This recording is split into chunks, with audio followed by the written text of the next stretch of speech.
Good morning students. हम 9.2 प्रश्नावली continue कर रहे हैं और लेक्चर नंबर 28 है ये, और आप क्वेश्चन नंबर 11 तक कर चुके हैं, है ना। अब आ जाते हैं हम क्वेश्चन नंबर 12 पर। ये 12वें का फर्स्ट क्वेश्चन है कि i इक्वल टू, अब देखिए थोड़ा सा 12 के बाद वाले जो क्वेश्चन है ना वो थोड़ा ट्रिकी भी हैं और थोड़ा समझने के बेस पे भी हैं, और अक्सर ऐसा हुआ है कि इन्हीं क्वेश्चंस में से बोर्ड में क्वेश्चन आया हुआ है जो 12 के बाद में आ रहे हैं। तो इसको देखिए sine x plus A upon sine x minus A, तो साइन एक्स प्लस ए अपॉन साइन एक्स माइनस ए ये दिया हुआ है, ठीक है। अब इसको हमें हल करना है, तो एक सिंपल सी कंडीशन है। एक बार तो हमें लगता है कि भाई पता नहीं क्या होगा, इसको टी मानते हैं तो ये तो नहीं आएगा, या ठीक है यहाँ थोड़ी सी ट्रिक्स चलेंगी और इनके ऊपर आपको थोड़ा ध्यान भी रखना है। एक दो बार प्रैक्टिस करेंगे तो वो ट्रिक भी आपके दिमाग में आ जाती हैं। ये ट्रिक क्यों बनी हुई हैं उसके पीछे भी लॉजिक होते हैं। लॉजिक केवल है कि क्वेश्चन को देखते ही हम सॉल्व कैसे करने वाले हैं उसके ऊपर वो ट्रिक बनती है। जैसे x माइनस ए आ रहा है तो x माइनस ए को आपने t मान लिया, है ना। इस बात से कोई फ़र्क नहीं पड़ेगा कि x प्लस ए को नीचे कर दे एग्जाम में या x माइनस ए को ऊपर कर दे, उससे कोई फ़र्क नहीं पड़ने वाला। x माइनस ए को हमने t मान लिया। अब जब आप इसका अवकलन करेंगे तो dx बराबर dt होगा, सही है। इसको उठा के ऊपर डाल दिया। अब जो जो चीज़ें हैं हमारे पास देखिए क्या क्या आता है। अब देखिए पहले मैं उसके हिसाब से ही कर रहा हूँ। यहाँ पर हमने t माना है इस वाले को, तो ये बन गया साइन t, ये आ गया साइन t, ठीक है। dx बराबर dt है तो dx की जगह पर हमने dt लिख दिया, यहाँ तक ठीक है। अब ये जो प्रोसेस होता है ना t मानने वाला, वो ये होता है कि आप x को, जो x चर है जिसके सापेक्ष हम काम कर रहे हैं, हम उस क्वेश्चन को चेंज करके t में लेके आ रहे हैं। पूरे क्वेश्चन को हम t में कन्वर्ट कर रहे हैं, और t में कन्वर्ट करने के बाद क्वेश्चन जो थोड़ा सा अटपटा सा दिख रहा है वो क्वेश्चन सही हो जाएगा, आसान हो जाएगा काफ़ी। अब देखिए अगर हम इसको लिखते हैं, इसको तो हमने कुछ नहीं माना, है ना, और अगर हम इसको ऐसा का ऐसा लिख देते हैं तो साइन एक्स प्लस ए आएगा, और x हमको चाहिए नहीं क्योंकि क्वेश्चन t के रूप में कन्वर्ट हो रहा है। तो यहाँ से इस x की जगह पर t आना चाहिए, ये काम करना है। तो हम यहाँ से x की वैल्यू निकाल लेते हैं। x बराबर हो जाएगा a का इधर पक्षांतरण कर दिया तो t प्लस ए। समझ में आ रही है बात, ठीक है। इसको आपने t मान ही लिया है तो ये तो एज इट इज़ आ ही गया, पूरा क्वेश्चन t के रूप में कन्वर्ट हो रहा है। अब x माइनस ए जो आ रहा है उसको t माना, तो यहाँ से x की वैल्यू निकाली और वो x की वैल्यू आ गई x बराबर t प्लस ए आ गया। इस x बराबर t प्लस ए यानी x के स्थान पर हम t प्लस ए रख देंगे, तो देखिए वैल्यू क्या होती है। यहाँ से साइन तो है ही, साइन और x की जगह पर रख दिया t प्लस ए, और ये वाला a पीछे चली रहा है तो ये वाला a आ, सही है, कोई प्रॉब्लम नहीं है यहाँ तक। अब इसके बाद जब हम इसको सॉल्व करते हैं तो यहाँ आता है साइन t प्लस 2a और अपॉन में साइन t। बात समझ में आ गई, ठीक है ना। अब आपको कोई फ़र्क नहीं पड़ता इस बात से कि अगर एग्जाम में इसी चीज़ को चेंज करके दे देता है कि x प्लस ए को तो नीचे दे दिया, x माइनस ए को ऊपर दे दिया, कोई फ़र्क नहीं पड़ रहा। काम हमें यही करना है। यहाँ पर हम प्लस वाले को t मान लेंगे, x की वैल्यू निकालेंगे, यहाँ पर जो प्लस का साइन आ रहा है वो माइनस में आने लग जाएगा। इस तरह का सिचुएशन बन सकती है। अब साइन a प्लस बी का फॉर्मूला बन रहा है, देखें ध्यान से, sine a plus B. Sine a plus B का जो फॉर्मूला बन रहा है इसके आधार पे हम इसको खोल लेते हैं पहले। तो sine a cos b plus cos a और साइन b, ठीक है। और अपॉन में क्या आया, अपॉन में आ गया साइन t और dt, ठीक है। यहाँ तक कोई प्रॉब्लम नहीं है, सिंपल तरीके से काम चल रहा है। अब एक पार्ट तो ये बना, इसके नीचे साइन t आ रहा है, एक पार्ट ये बना, इसके नीचे साइन t आ रहा है। तो जो चर है हमारा जिसके सापेक्ष हम काम कर रहे हैं वो t है। t के अलावा जो कुछ भी आ रहा है वो कांस्टेंट हो गया, उसको अलग कर देंगे।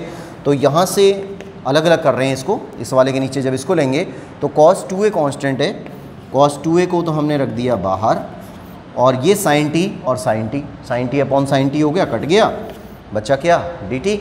अब इधर आ जाएं, प्लस यहाँ पर साइन 2a कांस्टेंट है, cos t upon sine t आ रहा है, तो साइन 2a कांस्टेंट है, cos t upon sine t हो गया, इसको लिख दिया cot t और dt, ठीक है।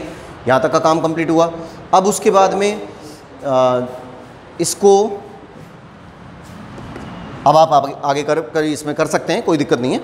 cos 2a आ रहा है, cos 2a को जब करते हैं तो cos 2a कांस्टेंट है ही, और dt का करेंगे तो t आ जाएगा, ठीक है। देखिए अब cos 2a तो कांस्टेंट है ही, यहाँ पे dt हो गया, dt का t कर दिया। अब sin 2a है तो sin 2a कांस्टेंट चल ही रहा है और ये बन गया cot t, है ना। cot t का क्या होता है, अभी आपको जब इससे पिछले वाले वीडियो में बताया गया था तो फॉर्मूले आपको याद करने ही है, और ये होता है log sin t, log sin t plus c हो गया। ये हमारा काम कंप्लीट है, लेकिन अभी t की वैल्यू रखनी है, t की वैल्यू रखिए। तो यहाँ आता है cos 2a x minus a plus sin 2a log sin x minus a और प्लस c आ गया। ठीक है, अब देखिए कई जगह तो यहीं छोड़ दिया जाता है। एक प्रोसेस और हो सकता है छोटा सा कि cos 2a को आप अंदर गुणा कर दीजिए दोनों से, है ना। cos 2a को दोनों से गुणा किया तो यहाँ जाता है x cos 2a, ये इससे मल्टीप्लाई हुआ तो माइनस a cos 2a, बाकी सब ऐसे ही, plus sin 2a log sin x minus a और प्लस c। अब एक कंडीशन कि जो कांस्टेंट होता है ना उनको हम एक जगह रखते हैं। अब देखिए इस वाले पार्ट को, इसमें कांस्टेंट आ रहा है, सब कुछ कांस्टेंट है ना, x नहीं आ रहा है कहीं भी। तो और ये वाला जो पार्ट होता है लास्ट में हम c जोड़ते हैं, ये भी तो कांस्टेंट होता है। तो कांस्टेंट को कांस्टेंट के साथ मिला देते हैं, ठीक है, और इसको हटा देंगे, इसको इसी के अंदर शामिल कर देंगे और ये वैल्यू आ जाती है x cos 2a plus sin 2a log x sin x minus a sin x minus a और प्लस c डैश कर दिया, है ना, c डैश। अब c डैश क्या है तो यहाँ लिख देते हैं, जहाँ c डैश बराबर c माइनस c तो है ही और ये भी ऐड हो रहा है इसमें, माइनस a cos 2a। ठीक है, ये आंसर इसका कंप्लीट होगा। नेक्स्ट क्वेश्चन 12वें का सेकंड है और सेम प्रोसेस है ना, ऊपर x प्लस ए और नीचे x माइनस ए इस टाइप का दिया हुआ था, अब इसमें केवल sin x दिया हुआ है। तो सेम प्रोसेस करके चलना है। आप यहाँ मान लेते हैं कि माना x माइनस ए बराबर t हो गया और इसका हम अवकलन कर देते हैं तो dx बराबर dt आ जाएगा। ये वैल्यू इसमें डाल देते हैं तो वैल्यू मिलती है हमको। देखिए sin x, अभी मैं इसको छोड़ रहा हूँ, यहाँ पर आ रहा है sin, है ना, और इसमें आ रहा है t, तो ये तो बन गया sin t और dx की जगह पर हमने लिख दिया dt। सही है, बिल्कुल सेम वही कंडीशन है। x नहीं लिखना है क्योंकि पूरा जो प्रोसेस है वो t के रूप में कन्वर्ट हो चुका है, तो यहाँ x की जगह पर t आना चाहिए। तो हम यहाँ से x की वैल्यू हटाते हैं, चेंज करते हैं, तो x बराबर t प्लस a हो जाएगा, है ना। x का मान निकालेंगे तो क्या आएगा 1, ये a जो है वो इधर आ जाएगा तो प्लस का हो गया। अब इस वैल्यू को आप इसमें डाल दीजिए तो ये आ जाएगा sin t प्लस a आ गया। ठीक है, अब sin a प्लस b बन रहा है, साफ दिख रहा है, sin a plus b। sin a plus b के हिसाब से इसको ओपन करते हैं तो sin a cos b plus cos a और sin b और अपॉन में sin t। ठीक है, ये कंप्लीट हुआ। अब सेम प्रोसेस है, कोई नयापन नहीं है, अलग अलग कर देंगे दोनों को और जो कांस्टेंट है उसको बाहर ले लेते हैं। तो ये कांस्टेंट आ रहा है cos a, इसको हमने बाहर किया, sin t upon sin t होगा, दोनों कट जाएंगे, dt आ गया। यहाँ से sin a कांस्टेंट है, sin a को यहाँ कर दिया और cos अपॉन sin हो गया, इसको हमने लिख दिया cot t और dt।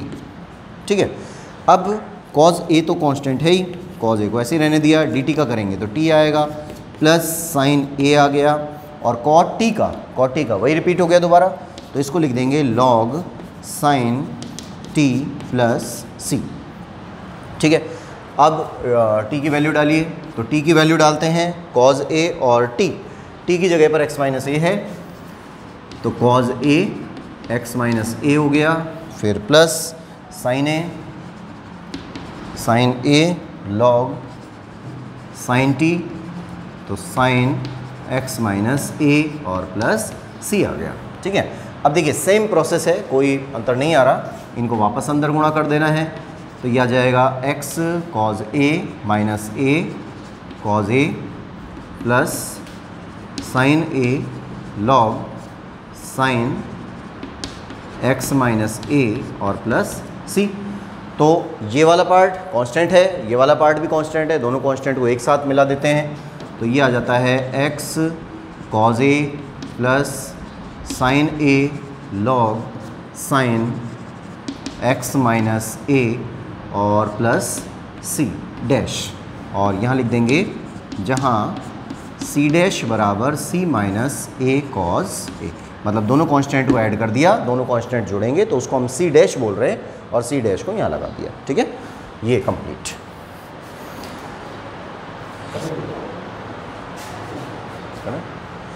नंबर नेक्स्ट 13वें का फर्स्ट है, ये 13वें का फर्स्ट। अब देखिए इसमें क्या कंडीशन आ रही है कि साइन 2x आया और साइन 5x और साइन 3x, तो ये एक छोटा सा प्रतिस्थापन यहाँ 2x की जगह पर रख दें तो हमारा जैसे अभी पिछले वाले दोनों क्वेश्चन किए उन्हीं के अकॉर्डिंग ये काम चलेगा।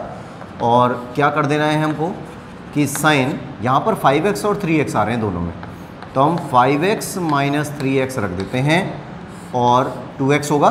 देखिए क्वेश्चन में कोई चेंज नहीं हो रहा, केवल लिखने का तरीका बदल गया, और यहाँ लिख दिया साइन 5x और साइन 3x।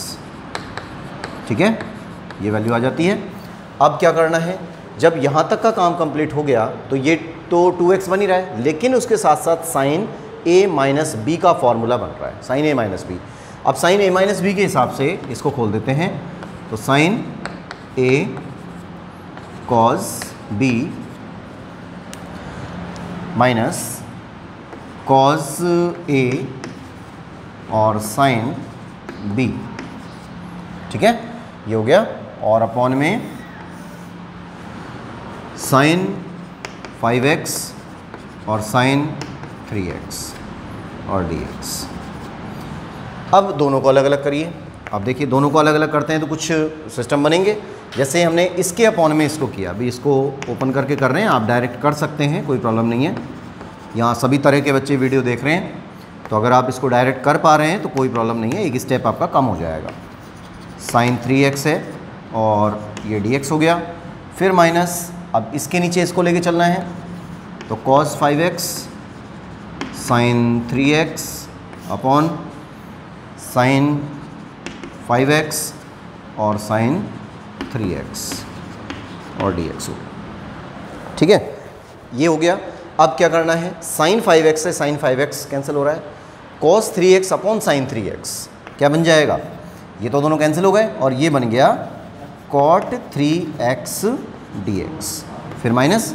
अब इधर देखिए, यहाँ पर साइन 3x से साइन 3x कैंसिल हो रहा है, यहाँ बच गया cos 5x upon sine 5x, इसका मतलब cot 5x और dx।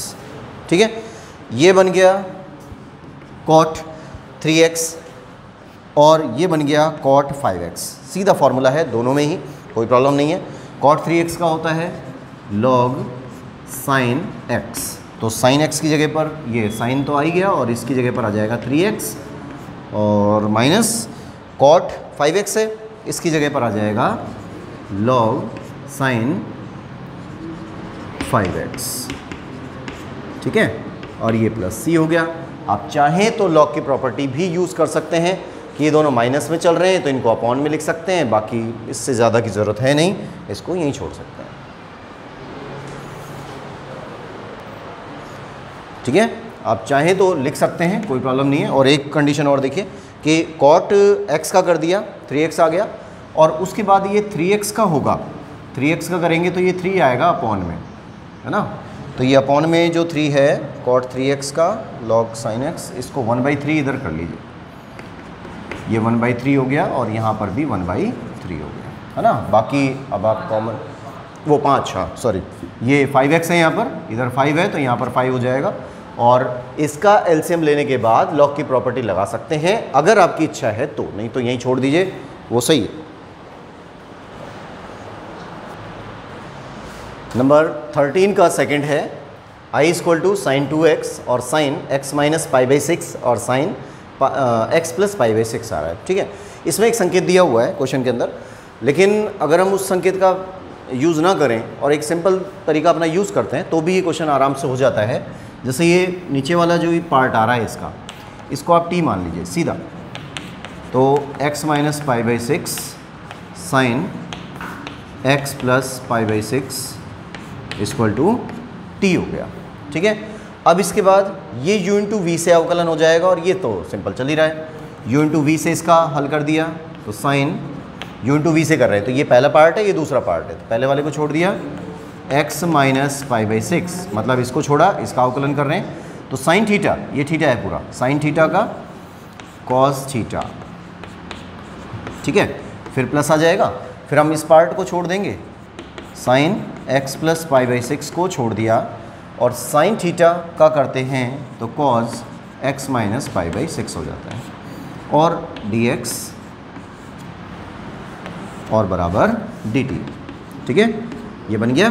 थोड़ा ध्यान से देखिएगा, ये u इंटू वी से कर रहे हैं, है ना, u इंटू वी से करते हैं तो पहले वाले पार्ट को छोड़ा, दूसरे वाले का अवकलन कर दिया, फिर प्लस कर दिया, फिर पहले ये दूसरे वाले पार्ट को छोड़ दिया, पहले वाले का अवकलन कर दिया, तो ये u इंटू वी के हिसाब से काम हमारा हो गया। लेकिन अब ये u इंटू वी के हिसाब से क्या चीज़ है, देखिए अब ध्यान से इसको देखिए, तो फॉर्मूला बन रहा है साइन ए प्लस बी का, sign A cos B plus cos A sine B, है ना, तो साइन ए प्लस बी का फॉर्मूला बना। साइन ए प्लस बी का फॉर्मूला इस तरह से कि साइन ए की जगह पर तो ये आ गया, साइन ए प्लस बी बन रहा है तो प्लस आया, बी की जगह पर ये आ जाएगा x प्लस पाई बाई 6 हो गया और dx बराबर dt चल ही रहा है।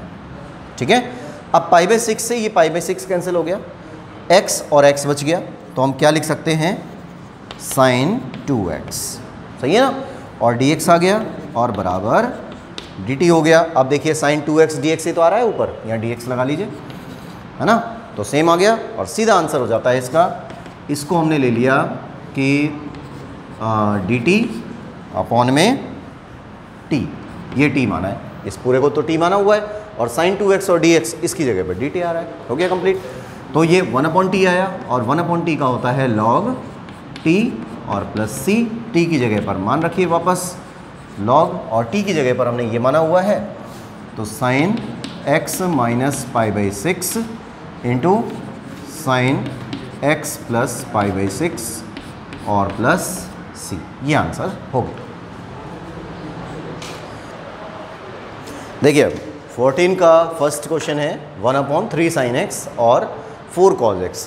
अब ये वाला जो क्वेश्चन है वो a sine x plus b cos x रूप का होता है और जब इस तरह का कोई कंडीशन हमारे पास होती है तो हम उसमें यहाँ पर जो अचर आ रहा होता है, जैसे साइन के साथ में कोई अचर आया है तो उसमें कॉज मान के चलेंगे और अगर कॉज के साथ में कोई अचर आ रहा है तो उसको साइन मान के चलेंगे। तो यहाँ पर 2 प्रतिस्थापन हमको रखने हैं और वो 2 प्रतिस्थापन इस प्रकार के होंगे।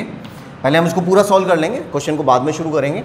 तो यहाँ मान लेते हैं कि माना 3 बराबर, ये जो 3 आ रहा है इसको लिखेंगे r cos थीटा, अगर साइन है तो कॉज मानेंगे, कॉज है तो साइन मानेंगे, और इसको डाल दीजिए नंबर 1 तथा 4 बराबर r साइन थीटा, ये नंबर 2 मान लिया।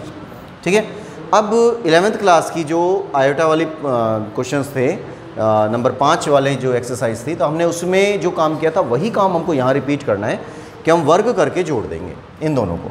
तो समीकरण 1 व समीकरण 2 का वर्ग करके, वही 11th क्लास वाला काम है जो कर रहे हैं, वर्ग करके जोड़ने पर। ठीक है, थोड़ा सा डायरेक्ट भी कर देंगे यहाँ पर इसको। अब वर्ग करके जोड़ेंगे तो इसका वर्ग कर दिया, इसका भी वर्ग कर दिया और दोनों को जोड़ दिया, तो LHS तो जुड़ गया, ये 9 + 16 हो गया, है ना, इसका वर्ग किया तो 9 आ गया, इसका वर्ग किया तो 16 आ गया, दोनों का एडिशन कर दिया तो ये +16 हो गया, 9 + 16 हो गया।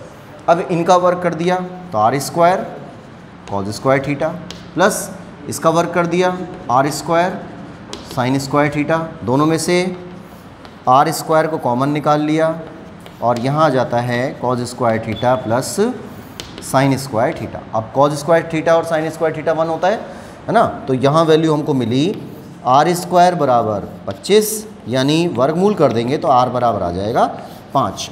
इसमें प्लस माइनस नहीं आएगा, क्यों नहीं आएगा, क्योंकि r मॉडुलस होता है, ये आपको पता है, और मॉडुलस जब चलता है तो हमेशा पॉजिटिव ही आएगा, तो यहाँ पर आपको प्लस माइनस लगाने की ज़रूरत नहीं है। ठीक है, अब आ जाइए, हमें थीटा का मान चाहिए, r का मान हम निकाल चुके, अब हमें थीटा का मान चाहिए। थीटा का मान निकालने के लिए क्या काम करना है कि समीकरण 2 में समीकरण 1 का भाग दे देंगे, तो समीकरण 2 में समीकरण 1 का भाग देने पर। इसका भाग दीजिए, क्या आता है? 2 में 1 का भाग देना है क्योंकि हमें tan थीटा तैयार करना है, तो साइन अपॉन कॉस करेंगे जब भी तो tan आएगा। ठीक है, तो ये वैल्यू आ जाती है r sine theta upon r cos theta बराबर 4/3। r से r कैंसिल हो गया, ये tan थीटा हो गया, 4/3 हो गया, तो थीटा इक्वल टू हो गया tan इनवर्स 4/3। ठीक है, यहाँ तक अभी जो हमने काम किया है वो क्वेश्चन को शुरू नहीं कर रहा है, ये तो हमने वो वैल्यूज़ निकाली हैं जिनकी ज़रूरत हमको क्वेश्चन में पड़ेगी। ठीक है, यहाँ तक का काम कर लिया। अब आ जाइए अपने मेन क्वेश्चन पर। जब हम अपने मेन क्वेश्चन पे आते हैं कि भाई इसको एक बार दोबारा लिख लेते हैं, यहीं पर लाइन वाइज चलेगा। फिर ये आ जाता है 3 sin x और प्लस 4 cos x। ठीक है, इसमें वैल्यू डालिए, क्या क्या वैल्यू डालनी है? 3 की जगह पर तो r cos थीटा और 4 की जगह पर r sin थीटा, दोनों वैल्यूज़ को यहाँ रख देते हैं। तो ये बनता है dx अपॉन 3 की जगह पर आ रहा है r cos theta sin x और प्लस 4 की जगह पर आ रहा है r sin थीटा और cos x, है ना? ये वैल्यू आ गई। अब देखिए r दोनों में आ रहा है, r को कॉमन निकाल लिया तो ये 1/r इधर आ गया, dx अपॉन में sin x cos theta cos x sin theta, यानी sin a प्लस b का फॉर्मूला बन रहा है। तो sin a प्लस बी से इसको लिख देते हैं, सीधा ही लिख रहा हूँ अब इसको, sin a cos b cos a sin b वाला फार्मूला है, यानी sin a प्लस बी का फार्मूला है। तो ये आ जाता है x प्लस थीटा। ठीक है, हो गया। अब साइन को ऊपर ले गए तो ये वैल्यू बन जाती है 1/r, तो इधर चल ही रहा है, और जब ये ऊपर जाता है तो ये हो जाएगा cosec x प्लस थीटा। ठीक है, ये dx हो गया। अब cosec थीटा का क्या होता है ये आपको पता ही है, तो यहाँ लिख देंगे 1/r, और cosec थीटा का चलता है log cosec थीटा, तो थीटा की जगह पे ये पूरा चल रहा है x plus theta minus cot x plus theta plus c। ठीक है, लेकिन हम ये नहीं कहेंगे कि ये हमारा आंसर है। क्यों नहीं है आंसर? क्योंकि जो क्वेश्चन आपको दिया गया है उसमें x आ रहा है, उसमें एक चर आ रहे हैं, 3 और 4 आ रहे हैं, लेकिन यहाँ पर तो ऐसा कुछ भी नहीं हुआ। यहाँ पे तो r आया और थीटा आया, r और थीटा का क्वेश्चन में कोई लेना देना नहीं है, तो हमें r की वैल्यू भी रखनी पड़ेगी, थीटा की वैल्यू भी रखनी पड़ेगी, और दोनों वैल्यूज़ हम पहले ही निकाल चुके हैं। थीटा की वैल्यू यहाँ निकाल चुके, r की वैल्यू यहाँ निकाल चुके।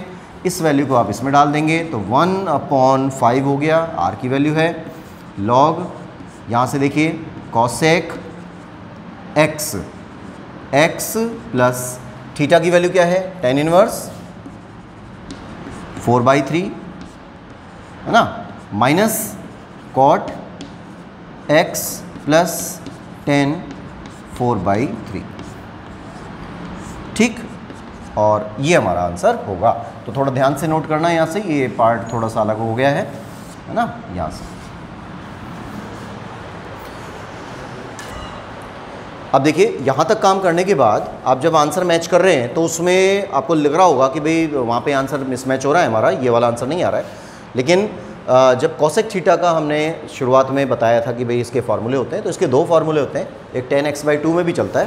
तो tan x/2 का फार्मूला किताब वाले ने यूज़ किया हुआ है, पीछे जो आंसर दिया आप उससे भी कर सकते हैं, और ये भी एक्यूरेट है और सही है, कोई दिक्कत नहीं है। नेक्स्ट क्वेश्चन है हमारा 14 का सेकंड है, और ये दोनों ही क्वेश्चन मतलब अच्छे हैं। ये नीचे वाले जितने भी क्वेश्चन इसमें लास्ट में दिए हुए हैं सभी ट्रिकी क्वेश्चंस हैं। तो 14th का second question, i equal to dx upon में साइन x माइनस a है और x minus b, sine x minus b। ठीक है, ये क्वेश्चन हमको दिया हुआ। अब देखिए अभी तक हमने जितना भी काम किया है इस तरह की कोई सिचुएशन हमारे पास नहीं आई है, तो यहाँ भी हमको कोई प्रतिस्थापन रखना है। और प्रतिस्थापन क्या होगा कि कोई ऐसी सिचुएशन बनाइए जिससे ये संख्याएं कटें, क्योंकि जैसे हमने क्वेश्चन किया था, अपना क्वेश्चन नंबर था 12वें का फर्स्ट, उसमें साइन x प्लस ए और अपॉन में साइन x माइनस ए आया था, उसी से कुछ कुछ मिलता जुलता है, पूरा नहीं थोड़ा बहुत। तो कॉन्सेप्ट हमको यही यूज़ करना है कि जो नीचे चल रहा है ना वो ऊपर बनाना है। अब क्या करना पड़ेगा, तो हम करते हैं कुछ प्रतिस्थापन इसके अंदर। और वो प्रतिस्थापन क्या होगा कि मान लीजिए हम इसमें कुछ गुणा भाग करते हैं, और वो गुणा भाग ऐसा होता है कि साइन b माइनस ए से हमने इसमें भाग दे दिया, ठीक है, साइन b माइनस ए से। तो साइन b माइनस ए से गुणा भी करेंगे, हो गया। अभी आप देखेंगे कि भाई हमने ये वर्ड क्यों यूज़ किया है, अभी समझ में आएगा इस बात के लिए, ठीक है। यहाँ तक कर दिया, साइन b माइनस ए से भाग दे दिया, साइन b माइनस ए से गुणा कर दिया, कोई प्रॉब्लम नहीं है यहाँ तक। अब उसके बाद इसी के अंदर की बात करेंगे, ये तो ऐसे ही चलता रहेगा साइन b माइनस ए, और यहाँ पर साइन ये जो b माइनस ए आ रहा है ना, इसको आप ऐसे ही रहने दें, अंदर की तरफ अब गुणा कुछ भी जोड़ना घटाना करेंगे। यहाँ पर x जोड़ दिया और x घटा दिया, तो क्या इसके अंदर कोई फ़र्क पड़ा? b माइनस ए है, पहले तो हमने गुणा भाग किया, तब भी क्वेश्चन के ऊपर कोई फ़र्क नहीं पड़ा। अब इस b माइनस ए के अंदर x जोड़ दिया और x घटा दिया, दोनों बातें हो गई। अब इनको एडजस्ट करना है इस प्रकार से कि ये जो नीचे वाला पार्ट है इसमें कुछ कटेगा और कोई फॉर्मूला क्रिएट होगा। कैसे होगा देखिए, 1 अपॉन साइन b माइनस ए। अब यहाँ से हम इसको एडजस्ट कर रहे हैं इसके अकॉर्डिंग, जैसे ये नीचे लिखा हुआ ना x माइनस ए, x माइनस बी, इसी के अकॉर्डिंग इसको सेट करिए। x माइनस ए आ रहा है तो x तो ये वाला उठा लीजिए, है ना, और माइनस ए ये वाला ले लिया, तो यहाँ लिख दिया हमने x माइनस ए, सही है। x ये वाला ले लिया, माइनस ए ये वाला ले लिया, तो x माइनस ए हो गया। इसमें आ रहा है माइनस का x, अब बच गया प्लस का b, लेकिन हमें चाहिए क्या, यहाँ चाहिए x तो प्लस का और b माइनस का, मीन्स क्या हुआ, चिन्ह उल्टे आ रहे, तो हम माइनस को कॉमन निकाल लेते हैं और इसको x माइनस b लिख लिया, सही है। अब आप इसको सॉल्व करके देखिए, क्या यही वाली लाइन बन रही है, सेम यही बन रहा है ना, और इसको सॉल्व करते हैं तो ये लाइन बनेगी, इनको काट देते हैं तो वही क्वेश्चन तैयार। मीन्स ये हुआ कि क्वेश्चन में ये जो गुणा भाग और जोड़ घटाना जो भी हम करते हैं, उससे क्वेश्चन की जो मूल भावना है वो चेंज नहीं हो रही है, जो मेन क्वेश्चन है वो नहीं जा रहा है कहीं पर भी, ये केवल हमने अपने प्रोसेस के लिए काम में लिया है, और अपॉन में एज इट इज़ चलता रहेगा साइन x माइनस ए और साइन x माइनस बी, ये dx हो गया। यहाँ तक कंप्लीट हो गया होगा। अब साइन a माइनस बी का फॉर्मूला बन गया, साइन a माइनस बी के हिसाब से इसको खोल दीजिए, तो 1 upon sine b minus A, फिर साइन a माइनस बी हो रहा है तो sine a cos b, minus है तो माइनस आ जाएगा, फिर कॉज a और साइन b, ठीक है, और अपॉन में आ गए साइन x माइनस ए और साइन x माइनस बी, ये dx, ये कंप्लीट, ठीक है ना, यहाँ तक का काम हो गया। अब उसके बाद में इन दोनों को अलग अलग करिए, कुछ संख्याएं कट रही हैं, कुछ इसमें ऐड हो जाएंगी और कोई ना कोई फार्मूला तैयार होगा। तो 1 अपॉन साइन b माइनस ए, ये तो एज इट इज़ चल रहा है। अब इसके बाद इस वाले पार्ट के नीचे ये वाला पार्ट आएगा, है ना, दोनों के नीचे अलग अलग हो जाएगा, तो इसके नीचे जब ये आएगा तो कुछ कटेगा, साइन x माइनस ए और नीचे भी साइन x माइनस ए, कट गए दोनों। कॉज x माइनस बी बचा, यहाँ से साइन x माइनस बी बचा, कॉज अपॉन साइन कॉट होगा, कॉट x माइनस बी होगा, तो इसको लिख देंगे कॉट x माइनस बी और dx आ गया। फिर माइनस बीच में चल ही रहा है, ये वाला एज इट इज़ चलता रहेगा, इसके साथ भी चलेगा 1 upon sine b minus A, और यहाँ देखिए क्या बचता है, जब इसके नीचे ये वाला चलेगा तो साइन x माइनस बी से साइन x माइनस बी कटेगा, कॉज x माइनस ए है और यहाँ पर साइन x माइनस ए है, दोनों फार्मूला बना रहे हैं। क्या फार्मूला बना, cot x minus b, cot x minus A है, कॉट x माइनस ए और dx, ठीक है। यहाँ तक का काम हम कंप्लीट कर चुके, एकदम सिंपल काम है। अब इसके बाद कॉट x, ये x की जगह काम कर रहा है ना, कॉट x हो गया, ये वाला भी कॉट x हो गया, दोनों का समाकलन करिए तो ये वाला जो है आगे जो चल रहा है ये तो चलता ही रहेगा, साइन b माइनस ए, और इसको हम लिख देंगे लॉग साइन x, तो x माइनस बी हो गया, फिर minus 1 upon sine b minus A तो है ही, और लॉग साइन और x माइनस ए, और प्लस c, दोनों में से कॉमन निकाल लीजिए, तो 1 अपॉन साइन b माइनस ए को वापस कॉमन ले लेते हैं, यहाँ से बच गया log sine x minus b और minus log sine x minus A और प्लस सी। लॉग की प्रॉपर्टी लगाना चाहें तो लॉग की प्रॉपर्टी भी लगा सकते हैं।